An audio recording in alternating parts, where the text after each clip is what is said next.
This one's about some pretty cool stuff you can do with advanced filters by using criteria ranges.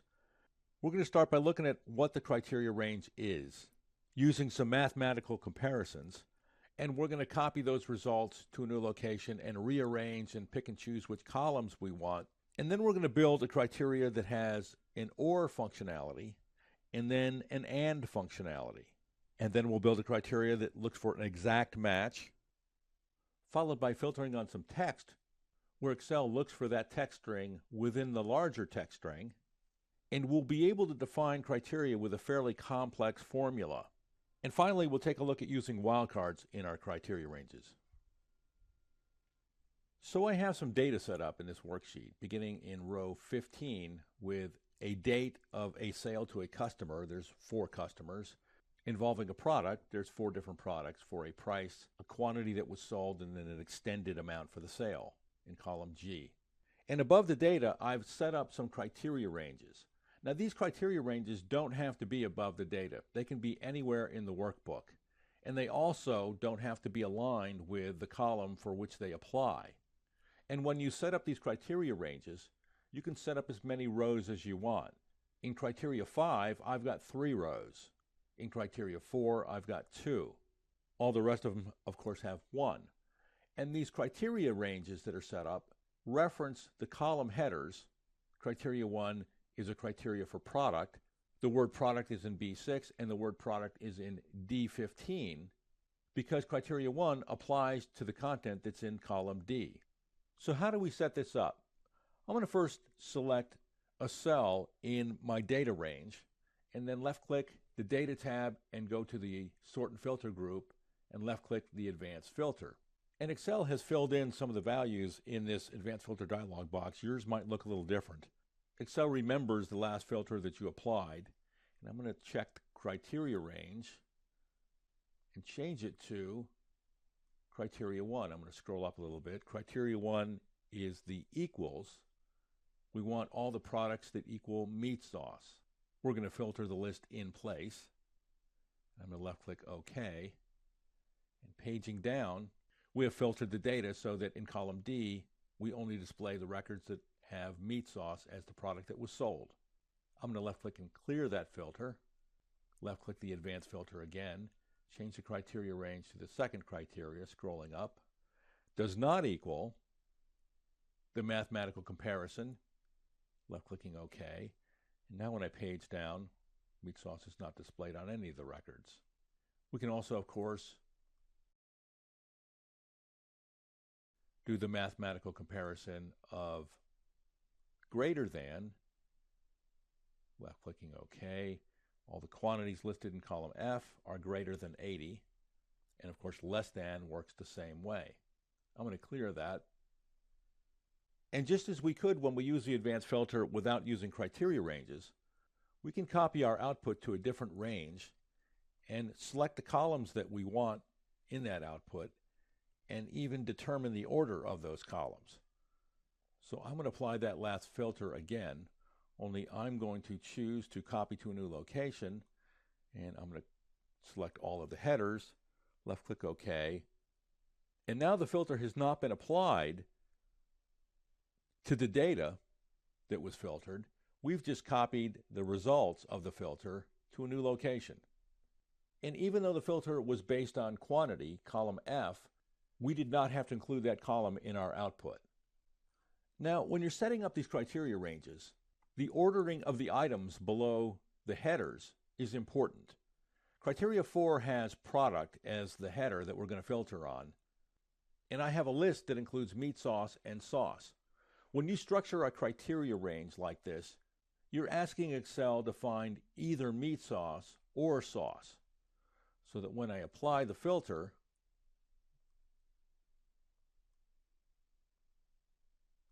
left-clicking OK, I get sauce and meat sauce. In criteria 5, we've got 2 headers that we're going to filter on. And when we go across, it's an AND situation. This criteria will display records where the product is meat sauce and the customer is Fred's Meatballs, or the product is meat sauce and the customer is Ted's Bar and Grill, or the product is sauce. So when we apply the filter, we'll have all the customers that bought sauce, and we'll have Fred's Meatballs and Ted's Bar and Grill for each record where they bought meat sauce. Clicking the advanced filter, changing the range of the criteria, selecting criteria 5, left-clicking OK. It's probably difficult to tell, but we got the results we wanted. And I'm going to first sort on the product. So every time we see meat sauce, we should see Fred's Meatballs and Ted's Bar and Grill. And then when we see sauce, we should see all the other customers. I see Clark and Sons and Circle Ranch right here. And those are my other two customers. We also have the ability to find an exact match by enclosing what we're looking for in quotes, which is listed in criteria 6. I'm going to select a cell within the data range, left-click Advanced Filter.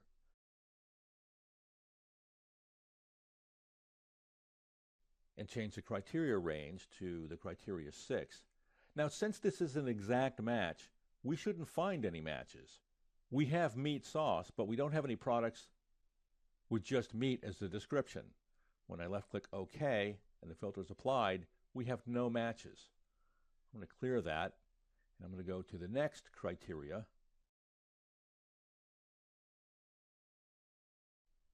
Which is to find the text MEAT, meat, within the product fields.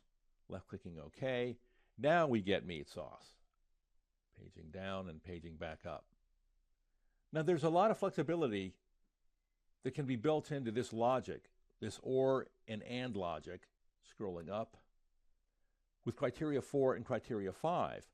But you can establish criteria in what might be an easier way, and I've got a simple formula here.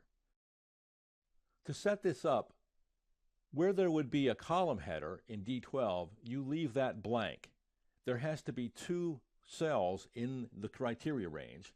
The second one has to have a formula whose result is either true or false. Now I have a simple formula. I'm going to press F2 to show you that the formula is simply where E16 equals 4. And this is also another requirement. When you set up this formula, it has to be true or false, but it has to be referencing the first row in your data. So all the requirements have been met. Granted, it's a simple formula. But when I establish the advanced filter, changing the criteria range to our new criteria, left-clicking OK, I get a filter applied where the price is equal to 4 in every case. And obviously you can build much more complicated formulas as long as they resolve to true or false. We can also use wildcards in the advanced filter, where the wildcard asterisk is a placeholder for any content. So we're looking for a capital S followed by any content in the product field. And I'm going to apply the advanced filter again, change the criteria range, left-clicking OK, and we get spaghetti and sauce. Clearing the advanced filter, scrolling up. The other wildcard we can use is the question mark, which is a placeholder for a single character. So applying that criteria, changing the range again, left-clicking OK. When we filter on S any character U, sauce is the only match that we have. Paging down and paging back up. So that's the advanced filter functionality using criteria. We took a look at some mathematical comparisons, equals, not equal to, greater than, and less than, in some criteria ranges that when applied would filter the data. We could also copy the data to a new location and determine which columns and in what order we would get in our output. We established some criteria that had some OR functionality by listing the items vertically on a list, and then we established some criteria that had some AND functionality by listing the items across a list. We can enclose the criteria in quotes to find an exact match. We could leave the quotes off and find text within the text field that we're doing the search on. We could define a formula that would drive the criteria as long as it resolves to true or false, and we could use the wildcards.